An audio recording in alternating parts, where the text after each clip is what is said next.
नमस्कार, मैं हूं पवन त्यागी। महाराष्ट्र सरकार के मंत्री, विधायक, सांसद एक के बाद एक घपले घोटाले में फंसते नजर आ रहे हैं।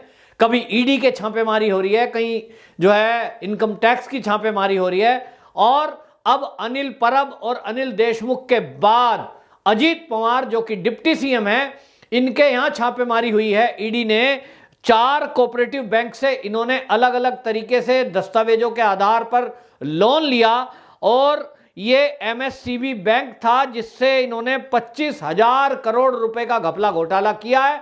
इसकी जांच में ईडी ने इनके अलग अलग ठिकानों पर 6 जगह रेड की और अब सबूत जुटाने की कोशिश की कि ये जो 25,000 करोड़ रुपए का घोटाला है, इस पैसे का इन्होंने क्या इस्तेमाल किया, कहां इन्वेस्ट किया, किसको दिए।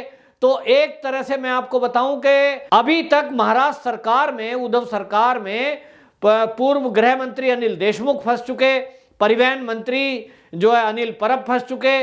इसी तरह अब आप देख लीजिए कि डिप्टी सीएम जिनके ऊपर पहले भी आरोप लगे थे और उसकी जांच चल रही थी, कई सिंचाई विभाग से संबंधित घोटाले इन्होंने किए, उसकी भी जांच चल रही थी। लेकिन अब ये ईडी की जो कार्रवाई है, इसमें निश्चित रूप से बड़ा घपला घोटाला खुलकर सामने आने वाला है। तो इस मामले में 6 जगह कार्रवाई हुई, और आपको बताएं इनकी कुछ दिनों पहले संपत्ति भी जब्त की थी। 65 करोड़ रुपए की इनकी चीनी मिल थी, वो जो है अजीत पवार की जब्त की गई थी। और सहकारी मंत्रालय जब से बना है, आपको याद होगा कि सबसे पहले यदि देश में किसी ने सहकारी मंत्रालय का, सहकारी बैंक मंत्रालय जो कि जिसके जो है मंत्री इस समय ये हमारे अमित शाह हैं, अगर इस मंत्रालय का किसी ने सबसे पहले विरोध किया था, वो थे शरद पवार। शरद पवार ने ये कहा था इस मंत्रालय की जरूरत क्या है, इस मंत्रालय के बनने से तो राज्य के बीच में दखलंदाजी हो जाएगी। तो तब ये लग रहा था कि ये अजीत पवार को दिक्कत क्या है।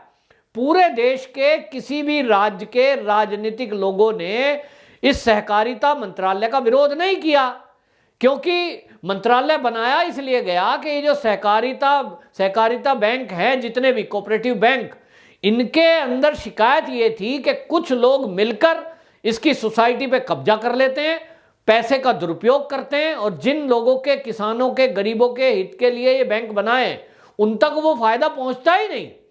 तो अब समझ में आ रहा है कि अब आप समझिए, अगर अजीत पवार एक आदमी है और उनसे जुड़ा हुआ 25,000 करोड़ का घोटाला घपला सामने आ रहा है, तो आप समझ सकते हैं कि देश के कोऑपरेटिव बैंक जितने हैं, उनका कुल घोटाला अगर नापने लगे तो वो लाखों करोड़ में जाएगा। और तभी समझ में आ रहा था कि ये जो नया मंत्रालय मोदी सरकार ने बनाया है, ये क्यों बनाया गया है, अब आप समझ सकते हैं।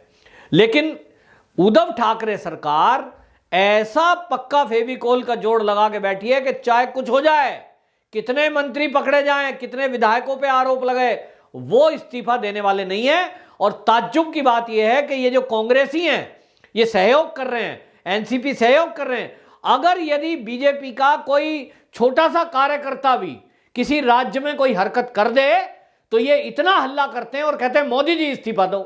मतलब किसी राज्य का एक जिले स्तर का कोई छोटा मोटा कार्यकर्ता कुछ कर दे, उत्तर प्रदेश का एक बीजेपी का पूर्व विधायक कोई फंसा, तो ये मोदी से इस्तीफा मांग रहे थे।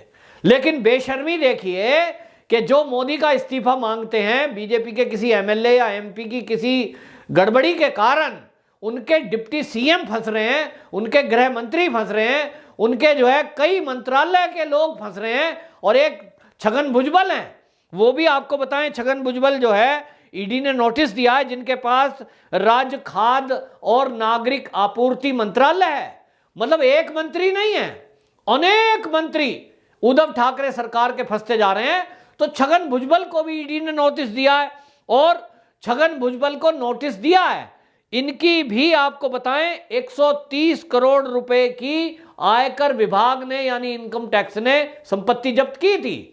इस संपत्ति जब्त के बारे में ये बोले नहीं तो अभी तक हल्ला मचा देता उद्धव ठाकरे भी, क्यों ये बीजेपी बदले की कार्रवाई कर रही है। क्यों नहीं बोले? क्योंकि कहीं ज्यादा घपले घोटाले से कमाई हुई इनके पास चीजें हैं, और इसलिए 130 करोड़ की संपत्ति जब्त हुई तो क्या हुआ, हजारों करोड़ का और है। तो बीजेपी के नेता किरीट सोमैया, जो कि हमसे हमेशा वो घपले घोटाले उद्धव सरकार के खोलते रहते हैं, उन्होंने एक और आरोप छगन भुजबल पर लगाया है। उन्होंने कहा कि सांता क्रूज में एक 9 मंजिला बिल्डिंग है और उस 9 मंजिला बिल्डिंग में ये छगन भुजबल की फैमिली रहती है, लेकिन उसका मालिकाना अगर दस्तावेज देखेंगे तो परवेज नाम का एक है, परवेज कंस्ट्रक्शन कंपनी, उसके नाम से ये है। अब नाम कागज परवेज के है, रहती उसमें छगन भुजबल की फैमिली है। तो किरीट सोमैया ने छगन भुजबल से पूछा है कि क्या आप परवेज नाम के इस व्यक्ति को, जो इस बिल्डिंग का मालिक है कागजों में, क्या उसको आप हर महीने किराया दे रहे हैं? तो अगर दे रहे हैं तो ईडी इसकी भी जांच करनी चाहिए, ईडी को, कि परवेज को कितना किराया हर महीने दिया जा रहा है और उसका वो क्या कर रहा है। एक बात यह है। लेकिन किरीट सोमैया कहते हैं कि मेरे पास जानकारी है कि ये सांता क्रूज की 9 मंजिला बिल्डिंग ये अवैध रूप से इन्होंने खरीदी है इसी 2 नंबर के पैसे से। यानी वो इसको अवैध नहीं, वो कहते हैं बनाई परवेज ने है, लेकिन इन्होंने खरीद ली उससे और अब रह रही है छगन भुजबल की फैमिली। तो निश्चित रूप से ये संपत्ति कहां से आई, 9 मंजिला बिल्डिंग खरीदने के पैसे कहां से आए, ये भी छगन भुजबल से पूछा जाए तो निश्चित रूप से अगले कुछ दिनों में हम देखेंगे ईडी की जो ये छापेमारी हुई है और छगन भुजबल को जो नोटिस दिया है वो इसीलिए दिया गया है कि भाई बताइए आपके पास जो संपत्ति आ रही है इसका स्रोत क्या है। ये जितने घपले खुल रहे हैं, अनिल देशमुख का देखा 100 करोड़, अनिल परब का देखा तो 100 करोड़, इसी तरह छगन भुजबल को देख लीजिए सैकड़ों करोड़, और डिप्टी सीएम फंस रहे हैं तो 25,000 करोड़।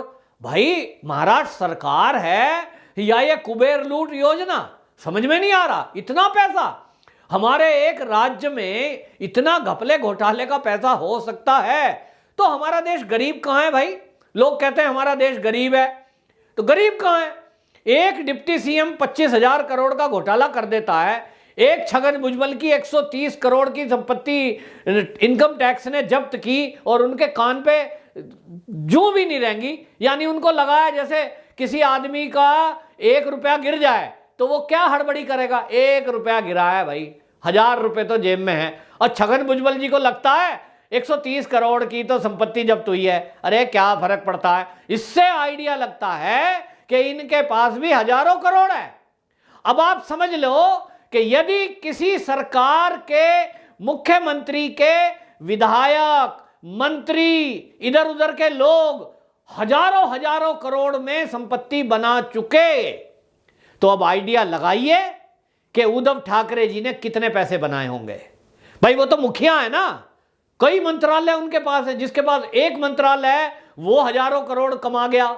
जो उनका सिपाही है उस राज्य में, पता लग रहा है सचिन वजय अभी जेल में है महाराज जी, तो उन्होंने कितने कमाए, 100 करोड़ उगाई करके मंत्री जी को दे रहे थे, 2-4 करोड़ तो वो ट्रांसफर में दे देते हैं। तो मतलब ये महाराष्ट्र तो रुपए की खान है, लेकिन इस रुपए की खान को लूट घर बना दिया, लूट रहे हैं। ये तो अच्छा है कि मोदी जी केंद्र में बैठे हैं, वरना कांग्रेस की सरकार होती तो जांच ही ना होती।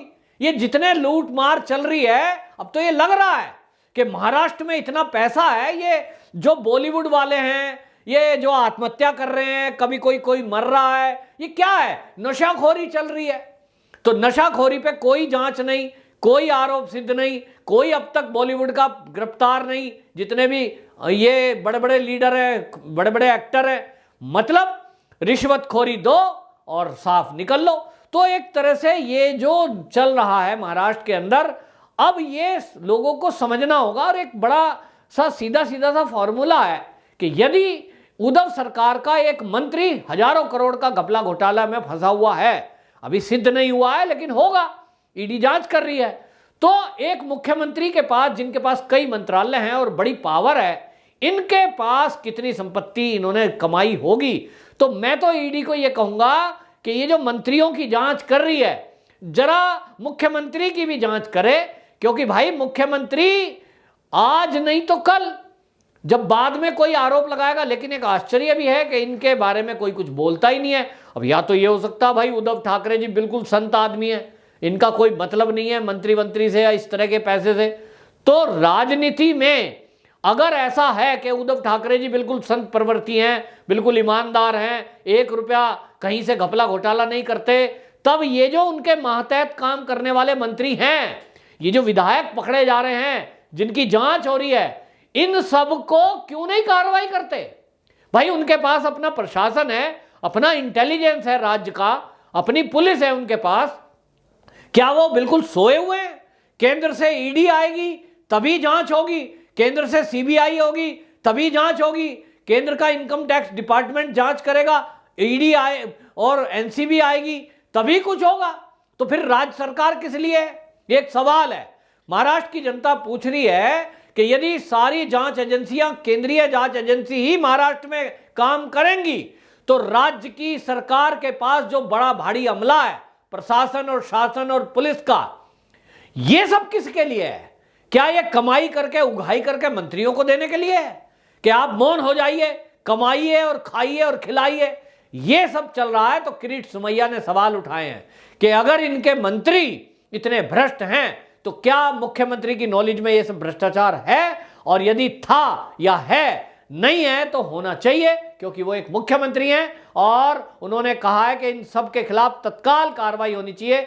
छगन भुजबल की 9 मंजिली बिल्डिंग के बारे में भी उन्होंने कहा है कि मैं खुद वहां होके आया हूं, लेकिन वहां इतनी पुलिस लगा रखी है कि कोई आदमी उसके बारे में बातचीत नहीं कर सकता।